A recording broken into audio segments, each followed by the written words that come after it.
I've lost over 35 pounds in the last year, and investing and weight loss and getting stronger or getting healthier, they have a lot in common. For example, how did I lose 35 pounds? No gimmicks, consistency, and staying the course. How do you invest? No gimmicks, consistency, and staying the course. Compounding and diversification are super important in finance and in fitness, right? You reinvest your dividends, your position grows over time, you diversify your portfolio, you limit your risk. Same for fitness. The more healthy things you do, right? Going to the gym, going on walks, healthy eating, that's also kind of like diversification, but the benefits compound. Just like the stock market has ups and downs, the long-term trend is up. Same with your fitness journey. You're going to have ups and downs. You're also going to have emotional setbacks as someone who is a human. Maybe you bought an investment and it went down and you panicked and you sold. That's not the end of your investing journey. You learn from it, you move on. Same like if you had a really bad day and you ate a bag of Doritos and you ate a pint of ice cream, you just had a bad day. It doesn't mean that your journey is over and that you should stop. You just regroup, you say, okay, it is what it is, it happened, and back on track tomorrow. And in finance especially, we see it here on social media, there are no quick fixes. Anyone who comes out and says, hey, I've got the quick fix, buy my course, is ripping you off. And we see a lot of gimmicks in both.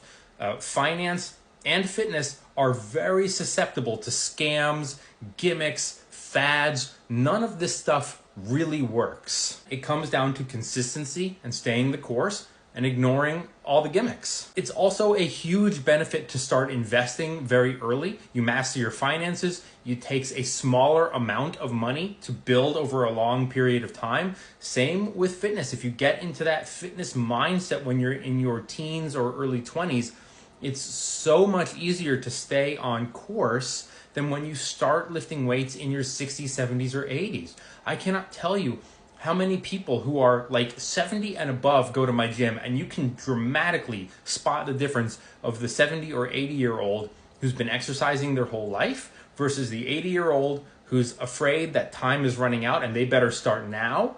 It's so much harder for those 80-year-olds who are just starting. Meanwhile, the 80-year-olds who are lifting weights are big and strong and they have mobility.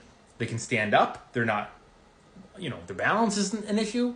They look better. They don't look like they're 80. Whereas the 80-year-olds who've never exercised and have never eaten well, they look like they're 80 or older. Now, I know a lot of people are going to say, hey, what did you do? How did you lose 35 pounds? What was your secret?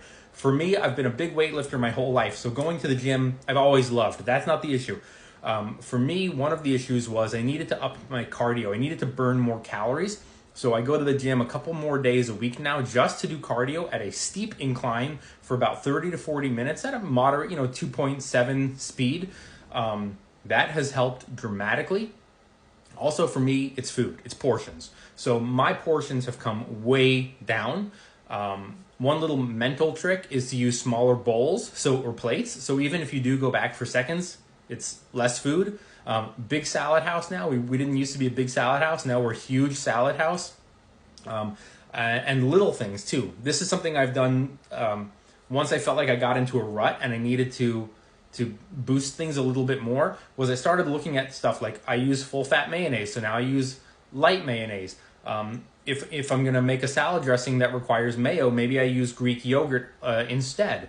So little things like that. Even stuff that I hate to say, but like I eat a lot of ground beef and I was 80-20. Now I'm 93-7. You can taste a little difference, but the calories that you save are huge. When I make hamburgers and I put a piece of cheese on, I rip the cheese in half. So I'm not putting a whole slice on each hamburger patty. Little things like that have also been huge.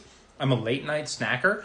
So fruit instead of carbs. Carbs, by the way, I used to eat tons of carbs. Now I'm eating way fewer. Not none, but just way fewer. I eat a lot of fruit. That's my late night snack now. I'll have some berries or whatever. And I like to keep myself distracted. So at night when I'm sitting on the couch and I'm more prone to have a snack, I play video games instead. So my hands are occupied. I'm on the controller. I'm, playing a game or whatever.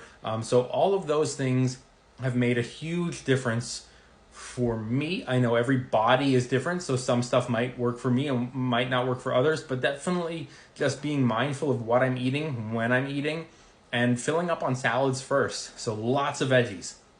That's what's done it for me.